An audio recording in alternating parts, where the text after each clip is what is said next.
We made it to week 20 of A Year of Wisdom. Let's get to reading.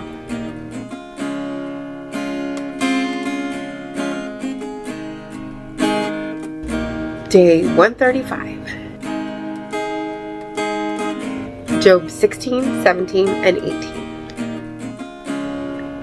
Then Job replied, I've heard many things like these. You are miserable comforters, all of you. Will your long-winded speeches never end? What ails you that you keep on arguing? I could also speak like you if you were in my place. I could make fine speeches against you and shake my head at you. But my mouth would encourage you. Comfort from my lips would bring you relief. Yet if I speak, my pain is not relieved, and if I refrain, it does not go away. Surely, God, you have worn me out. You have devastated my entire household. You have shriveled me up, and it has become a witness. My gauntness rises up and testifies against me. God assails me and tears me in his anger and gnashes his teeth at me. My opponent fastens on me his piercing eyes. People open their mouths to jeer at me. They strike my cheek in scorn and unite together against me. God has turned me over to the ungodly and thrown me into the clutches of the wicked. All was well with me, but he shattered me. He seized me by the neck and crushed me. He has made me his target. His archers surround me. Without pity, he pierces my kidneys and spills my gall on the ground. Again and again, he bursts upon me. He rushes at me like a warrior. I have sewed sackcloth over my skin and buried my brow in the dust.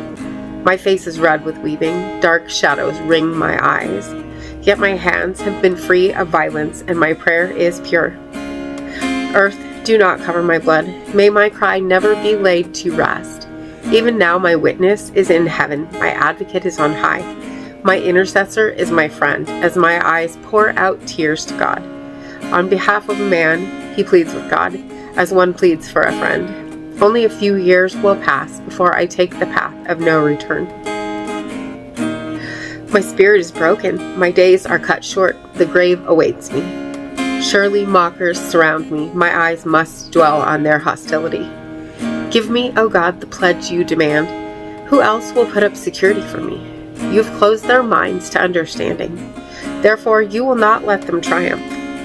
If anyone denounces their friend for reward, the eyes of their children will fail. God has made me a byword to everyone, a man in whose face people spit.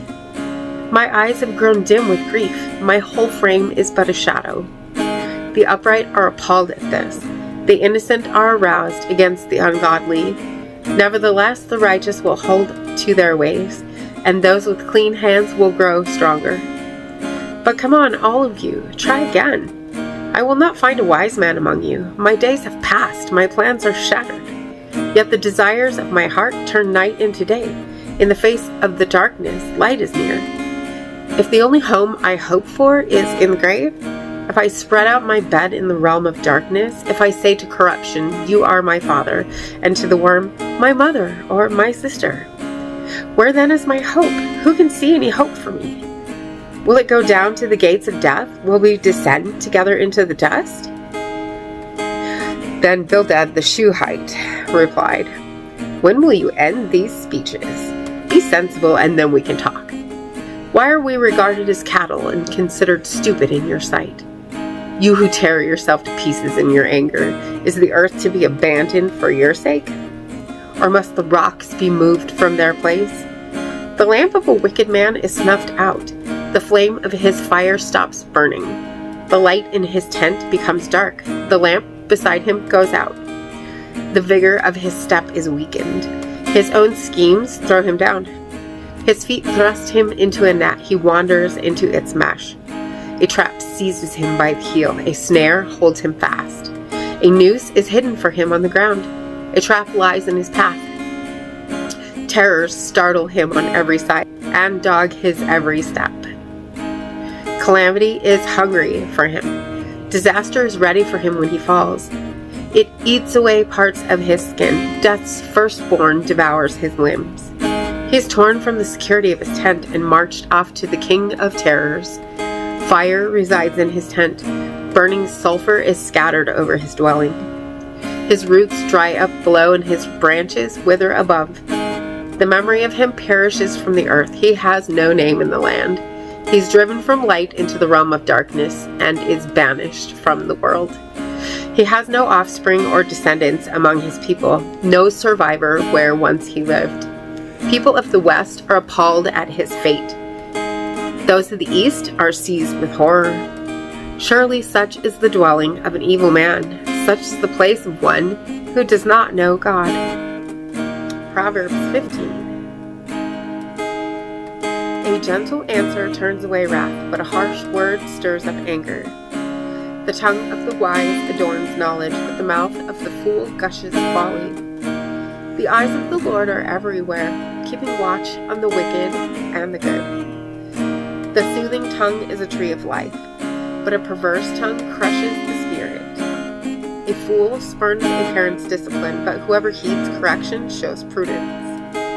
The house of the righteous contains great treasure, but the income of the wicked brings ruin. The lips of the wise spread knowledge, but the hearts of fools are not upright. The Lord detests the sacrifice of the wicked, but the prayer of the upright pleases him. The Lord detests the way of the wicked, but he loves those who pursue righteousness. Stern discipline awaits anyone who leaves the path. The one who hates correction will die. Death and destruction lie open before the Lord. How much more do human hearts? Mockers resent correction, so they avoid the wise. A happy heart makes the face cheerful, but heartache crushes the spirit. The discerning heart seeks knowledge, but the mouth of a fool feeds on folly. All the days of the oppressed are wretched, but the cheerful heart has a continual feast. Better a little with the fear of the Lord than great wealth with turmoil. Better a small serving of vegetables with love than a fattened calf with hatred. A hot-tempered person stirs up conflict, but the one who is patient calms a quarrel. The way of the sluggard is blocked with thorns, but the path of the upright is a highway. A wise son brings joy to his father, but a foolish man despises his mother. Folly brings joy to the one who has no sense, but whoever has understanding keeps a straight course. Plans fail for lack of counsel, but with many advisors, they succeed. A person finds joy in giving an apt reply, and how good is a timely word. The path of life leads upward for the prudent, to keep them from going down to the realm of the dead.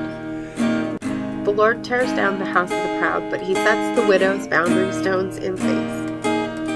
The Lord detests the thoughts of the wicked, but gracious words are pure in his sight. The greedy bring ruin to their households, but the one who hates bribes will live. The heart of the righteous weighs its answers, but the mouth of the wicked gushes evil. The Lord is far from the wicked, but he hears the prayers of the righteous. Light in a messenger's eyes brings joy to the heart, and good news gives health to bones. Whoever heeds life-giving correction will be at home among the wise. Those who disregard discipline despise themselves, but the one who heeds correction gains understanding. Wisdom's instruction is to fear the Lord, and humility comes before honor. And as always, thank you so much for being here today. And make sure to hit the subscribe button right there, and I will see you next time. And I will see you tomorrow for another reading. I'm standing at the crossroads. I'm lost without a clue. I need a big pink neon sign to show me what to do. I thank you, Lord. It glorifies you when you're the only answer. I praise you, Lord, for holding what's too much for me. And I'm amazed by you, Lord, because nothing's too big and nothing's too small to lay at your feet.